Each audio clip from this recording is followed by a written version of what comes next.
பித்ருலோகம் என்று ஒன்று உள்ளதா? நிறைய பேருக்கு இது ஒரு சந்தேகத்துக்கு இடமான ஒரு விஷயம். சொர்க்கம் இருக்கா, நரகம் இருக்கா, பித்ருலோகம் இருக்கா, இதெல்லாம் நம்ப முடியாத விஷயமா இருக்கு அப்படின்னு சொல்றாரு. தனித்தமிழ் இயக்கம் அப்படின்னு சொல்லி மறைமலை அடிகளார்னு எல்லாரும் கேள்விப்பட்டிருப்பீங்க. அவர் இந்த ஆவி உலக ஆராய்ச்சியிலையும் ஈடுபாடு உடையவர். மறைமலை அடிகளார்னு ஏன் பேரை மாற்றிக்கிட்டாரு? அவர் பேர் வேதாச்சலம். வேதம்னா மறை, சலம்னா மலை. மறைமலை அடிகளார்னு மாற்றிக்கிறார். சாஸ்திரி அடிகளார்.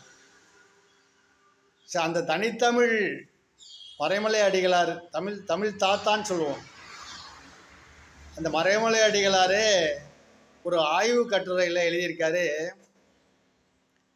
சூரியனில் சில உயிரினங்கள் இருக்கலாம் அப்படிங்கிறார்.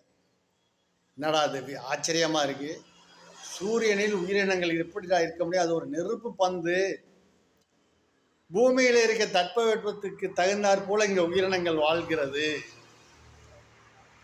அதுபோல சூரியனில் அந்த நெருப்புல இங்க என்ன இருக்கலாம்? ஆவி இருக்கலாம், ஆன்மா இருக்கலாம். ஜோதிடத்தில் நம்ம சொல்றோம் சூரியனை ஆத்மகாரகன் சொல்றோம். ஸோ ஆத்மகாரகன் என்று சொல்லப்படுகின்ற அந்த சூரியனில் ஆத்மாக்கள் ஆவி வடிவத்தில் இருக்கிறதுக்கான வாய்ப்பு இருக்குல்ல. பூமியை விட பல மடங்கு பெரிய நட்சத்திரம். பூமி கோல், சூரியன் ஒரு நட்சத்திரம். அந்த நட்சத்திரம் மிகப்பெரிய அளவு கொண்டது.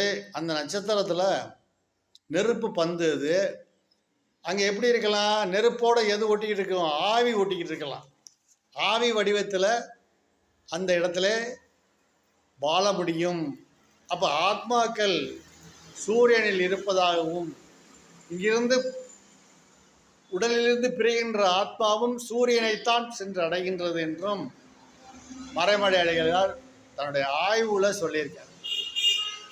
ஸோ பித்ருக்கள் அப்படிங்கிறது ஒரு ஏற்றுக்கொள்ளக்கூடிய விஷயம்.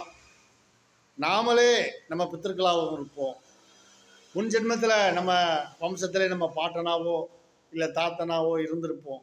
நம்மளே நம்ம குடும்பத்தில் பிள்ளையாகவும் பிறப்போம்.